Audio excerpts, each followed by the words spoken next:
L'Empire romain, 2 siècles de paix. Un empire divisé en provinces. Les successeurs d'Auguste font des conquêtes qui agrandissent encore l'Empire romain. Au IIe siècle, Rome domine d'immenses territoires, formant un grand rectangle composé de la Bretagne, la mer Caspienne, la mer Rouge et le détroit de Gibraltar. Au centre du rectangle se trouve la mer Méditerranée, Mare Nostrum. En dehors de l'Italie, l'empire est divisé en provinces. À la tête de chaque province se trouve un gouverneur nommé par le Sénat ou par l'empereur. Le gouverneur rend la justice, ramasse les impôts et fait régner l'ordre. Il est aidé dans sa tâche par des fonctionnaires peu nombreux. L'armée assure la sécurité aux 4 coins de l'Empire. Elle est formée d'une trentaine de légions regroupant 200 000 hommes environ. Ces légions sont généralement installées près des frontières. Dans les régions menacées par les barbares, l'armée établit des fortifications pour empêcher toute invasion. La paix romaine, Pax Romana.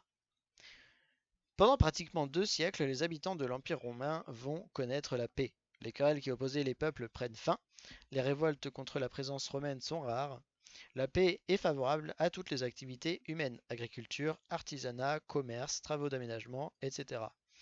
Les provinces sont prospères, partout la production et les échanges se développent. Certaines provinces se spécialisent dans l'agriculture, d'autres dans l'artisanat, d'autres dans l'exploitation des mines.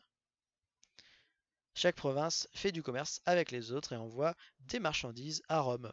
De belles routes pavées aménagées à grands frais facilitent les transports. Ce sont les fameuses voies romaines. Tous citoyens romains. Les 80 millions d'habitants de l'Empire appartiennent à des groupes différents. On est esclave, homme libre ou citoyen romain, mais tout homme peut s'élever. Seuls les habitants de l'Italie sont considérés comme citoyens romains. À ce titre, ils ne payent pas d'impôts. À Rome, les plus pauvres, 200 000, reçoivent gratuitement de la nourriture offerte par l'empereur. Les habitants des provinces, appelés pérégrins, ne sont pas considérés comme citoyens romains. Ils paient des impôts, peuvent acheter des terres et témoigner en justice. Les esclaves n'ont aucun droit. Dans les mines ou sur les grands domaines, ils mènent une vie très dure. À la ville, ils peuvent être domestiques, artisans, artistes, etc. Un esclave peut être libéré par son maître. Il devient alors un affranchi. Peu à peu, la citoyenneté romaine se répand. Au 1er siècle, les empereurs peuvent élever n'importe quel homme libre au rang de citoyen. C'est le cas des pérégrins qui s'engagent dans l'armée ou sont magistrats dans leur cité de province. Au 2e siècle, tous les habitants de certaines cités reçoivent le titre de citoyen, mis à part les esclaves.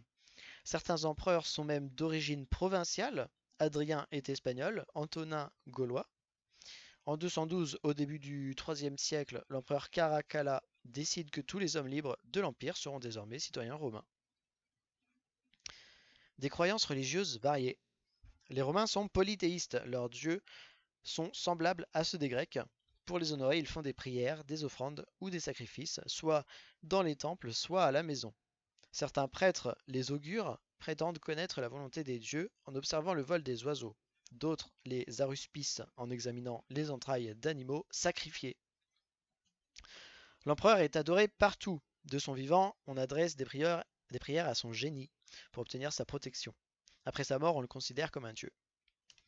À cause de l'agrandissement de l'Empire en Asie, soldats et marchands introduisent à Rome des croyances religieuses orientales. Isis l'égyptienne, Cybèle la bonne déesse d'Asie mineure, et le dieu perse Mitra remportent un grand succès, car ces divinités promettent à l'homme la vie éternelle. Pour bénéficier de la protection de ces dieux orientaux, le fidèle doit suivre des règles de vie très strictes.